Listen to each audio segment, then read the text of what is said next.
Hello friends, welcome back to English Clinic. Let's today's story.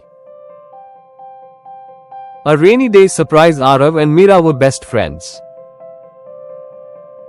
They did everything together: homework, playing games, and watching movies. One day, as they walked home from school, dark clouds covered the sky.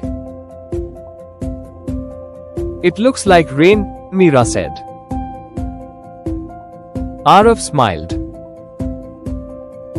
"Don't worry, I have an umbrella." Just then, heavy rain started to fall. Arav quickly opened his umbrella, but a strong wind blew it away. "Oh no," Meera laughed. "Now we are both wet," Arav laughed too. "Let's run." They ran through the rain, jumping in puddles like little kids. When they reached Meera's house, her mom gave them dry towels and hot chocolate. "Rainy days can be fun," Meera said, smiling. Arav nodded. "Yes, especially with a good friend."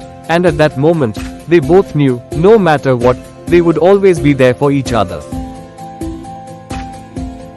Thanks for watching. Please like, share and subscribe.